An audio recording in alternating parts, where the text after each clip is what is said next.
Hi guys, welcome back to my channel Angel Commerce Hub. I am Siddhaiah with you. आज हम बात करेंगे CBSE के नए अपडेट के बारे में। सीबीएसई का नया अपडेट क्या है, किस तरह से फेल स्टूडेंट्स के मार्क्स बढ़ सकते हैं, अगर मार्क्स बढ़ सकते हैं तो उसका प्रोसीजर क्या होने वाला है।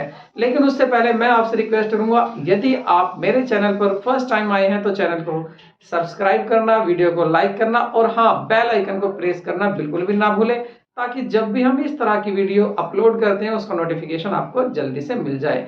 तो जल्दी से शुरू करते हैं आज की क्लास को।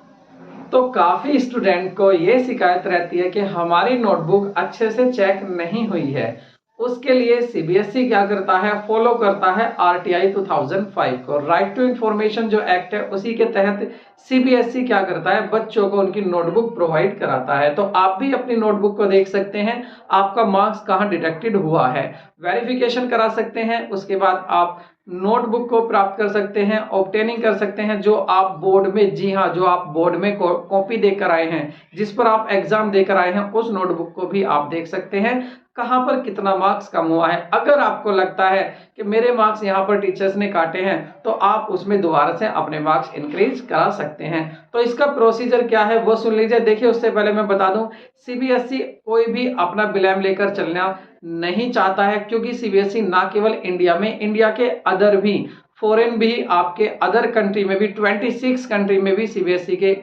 स्कूल है, कॉलेज है जहां पर ये एग्जाम कराता है। तो ऐसे अच्छा नहीं लगता कि कोई बच्चा ब्लेम करे सीबीएसई को कि मेरे मार्क्स गलत कट गए हैं। इसीलिए सीबीएसई ने 12 मई को एक सर्कुलर जारी किया है, अपडेट दी है। उसमें क्या बताया कि आप अपनी जो नोटबुक है उसको वेरीफाई कर सकते हैं, जो आपका वेरिफिकेशन करा सकते हैं आप अपने मार्क्स को, मींस जो आपको मार्क्स मिले हैं उसको वेरीफाई करा सकते हैं। उसकी डेट दी है आपकी 16 to 20, 16 मई से 20 मई तक आप सीबीएसई की ऑनलाइन साइट पर जाकर, वेबसाइट पर जाएंगे और जो सीबीएसई की वेबसाइट है आप उस पर जाकर अपने फॉर्म को फिल कर सकते हैं। आपको फॉर्म फिल करना है, लेकिन ये प्रक्रिया कैसी होती है, प्रोसीजर क्या है, इसमें 3 स्टेप होते हैं। नंबर 1 का स्टेप क्या है कि आप वेरिफिकेशन करा सकते हैं अपनी नोटबुक को। वेरिफिकेशन में आपको कैसे होगा, देखिए, आप फॉर्म भरेंगे, साइट पर लिंक दिया हुआ है, मैं भी आपको लिंक दे देता हूं। इस लिंक पर आप क्लिक करेंगे तो यहां से आपका सीधा फॉर्म खुल जाएगा और आपको नीड किसकी होगी, यहां पर एडमिट कार्ड की केवल नीड होने वाली है। जो भी आपके पास एडमिट कार्ड है, जिससे भी आपने 12th का अपना एग्जाम दिया है, तो आप उसकी हेल्प से इस फॉर्म को भर सकते हैं। जब आप फॉर्म भर देंगे, उसकी डेट आपको क्या है, 16 to 20 आप फॉर्म भर देंगे। फॉर्म भरने के बाद आपको क्या है, वेट करना पड़ेगा। सीबीएसई आपकी नोटबुक को दोबारा से चेक करेगा, देखेगा कहीं मार्क्स तो इंक्रीज नहीं होने। अगर सीबीएसई को लगता है कहीं मार्क्स इंक्रीज नहीं होने, उसके बाद सीबीएसई क्या करता है, आपके मार्क्स या तो बढ़ जाएंगे या कम भी हो सकते हैं, लॉस भी हो सकता है, आपका मार्क्स डिक्रीज भी हो सकते हैं, इंक्रीज भी। इसकी रेस्पॉन्सिबिलिटी आपकी होगी। दूसरा, इसमें क्या करता है सीबीएसई साथ ही साथ आपको फिर जब आपकी जो वेरिफिकेशन हो जाता है, वेरिफिकेशन के बाद फिर दोबारा से सीबीएसई आपको वेट करना पड़ेगा। अगर आपको लगता है कि मेरे मार्क्स अब भी नहीं इंक्रीज हुए हैं लेकिन होने चाहिए, मेरी नोटबुक गलत चेक हुई है, तो आप दोबारा से फॉर्म भरेंगे, दोबारा से फॉर्म फिल करेंगे कुछ दिन बाद। उसकी जो डेट आपको दी गई है वो आपको डेट दी है 31 मई से 1 जून तक। आपको ये डेट दी है 31 मई से 1 जून तक। इस डेट में आप क्या कर सकते हैं, जी हाँ, अपनी नोटबुक की फोटोकॉपी, स्कैन फोटोकॉपी स्कैन होगी। सीबीएसई ओरिजिनल तो भेजेगा नहीं है आपके एड्रेस पर, क्या करेगा, स्कैन करेगा और जो भी ईमेल आईडी आपसे लेगा उसी ईमेल आईडी पर आपकी फोटो को भेज देगा। आपकी जो मार्कशीट, आपकी आंसर की फोटो है। आप उस फोटोकॉपी को देखेंगे, आपको लग रहा है किसी क्वेश्चन में मेरे मार्क्स कम लग रहे हैं, तो आप उसको चेक करेंगे। और आप चेक कैसे करेंगे, सीबीएसई आपको आंसर की भी अपडेट कराएगा, इशू करेगा। सीबीएसई आंसर की भी इशू करेगा, आप उससे मैच कर सकते हैं, सब इंफॉर्मेशन मिलेगी। हम भी आपको समय समय पर इंफॉर्मेशन देते रहेंगे। अब आप क्या करेंगे, पहले आपने क्या किया था, वेरिफिकेशन करा। वेरिफिकेशन में आपको लगा कि मार्क्स का इंक्रीज हो सकता है, आपने फिर दोबारा फॉर्म फिल किया, दोबारा करना पड़ेगा, ये प्रोसीजर है। और वही बच्चे, देखिए, जिसने वेरिफिकेशन कराया है वही नोटबुक के लिए अप्लाई कर सकता है। किसके लिए अप्लाई कर सकता है? नोटबुक को प्राप्त करने के लिए अपनी ईमेल आईडी पर स्कैन फोटोकॉपी को। और उसका दूसरा, अगर आपको वहां लगा कि कहीं क्वेश्चन कोई गलत है, मेरा गलत चेक हुआ है, फिर आप क्या करेंगे, दोबारा से सीबीएसई दोबारा से कुछ दिन बाद, उसकी डेट क्या होगी? उसकी डेट होगी 5 जून। 5 जून से 6 जून, केवल 2 दिन तक दोबारा, मतलब तीसरी बार फॉर्म भरवाएगा। तीसरी बार फॉर्म भरवाकर आपकी फिर नोटबुक को रीवैल्यूएशन करेगा, दोबारा सीबीएसई चेक करेगा। अगर आपके मार्क्स बढ़ जाते हैं तो आपके मार्क्स, बड़ी अच्छी बात है, ऐसा भी हो सकता है आपके मार्क्स कम हो जाए।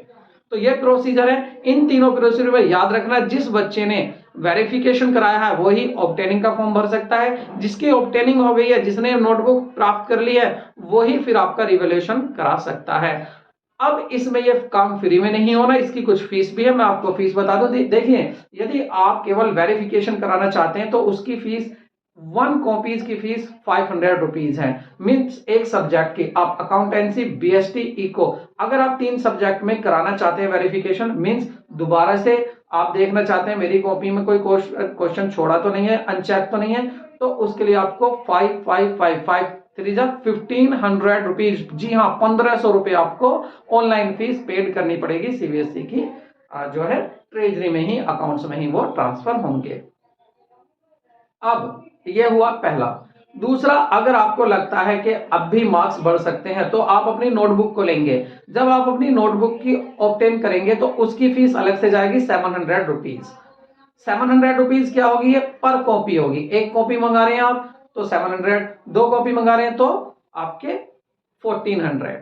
उसके बाद आपको लगता है आपकी नोटबुक में कहीं क्वेश्चन कोई गलत है, फिर आप तीसरा फॉर्म भरेंगे, तीसरी बार फॉर्म भरेंगे और तीसरी बार फॉर्म भर के फिर अपने क्वेश्चन चेक कराएंगे। वहां आपको पर क्वेश्चन आपको 100 रुपीज पे करने पड़ेंगे। माना आपको 10 क्वेश्चन आपको गलत लग रहे हैं, आप 10 क्वेश्चन चेक कराना चाहते हैं तो आपको 1000 रुपए पेड करने पड़ेंगे। तो ये प्रोसीजर था, 3 स्टेप में प्रोसीजर होता है, टाइम बीच बीच में लगता है। और इसके बाद भी मायूस ना हो, क्योंकि आपके जुलाई में कंपार्टमेंट के एग्जाम भी होने वाले हैं। तो आई होप आपको ये जानकारी अच्छी लगी होगी। लेकिन फिर भी यदि आपको कोई भी परेशानी होती है इस फॉर्म को भरने में, फिल करने में, तो हमारा ये व्हाट्सएप नंबर है, आप इस पर अपना मैसेज कर सकते हैं, अपना एडमिट कार्ड भेज सकते हैं और ऑनलाइन ही हम पेमेंट भी एक्सेप्ट करेंगे और आपके फॉर्म को हम पूरा भरने की कोशिश करेंगे। हम आपका फॉर्म भरेंगे क्योंकि हम आपके सपोर्ट के लिए ही यहाँ पर हैं।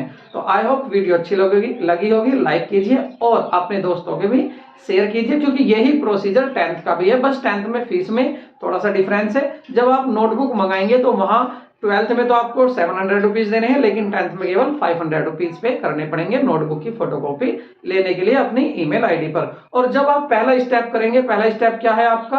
पहला स्टेप है कि आप वेरिफिकेशन करा रहे हैं अपनी नोटबुक का, तो उसमें आपको एक एप्लीकेशन नंबर मिलता है, वो आपको संभाल कर रखना है।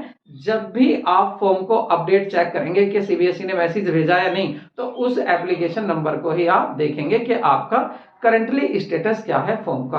अब भी कोई जानकारी चाहिए आपको तो आप कमेंट बॉक्स में लिख सकते हैं। मिलते हैं नए वीडियो में। Bye bye, take care.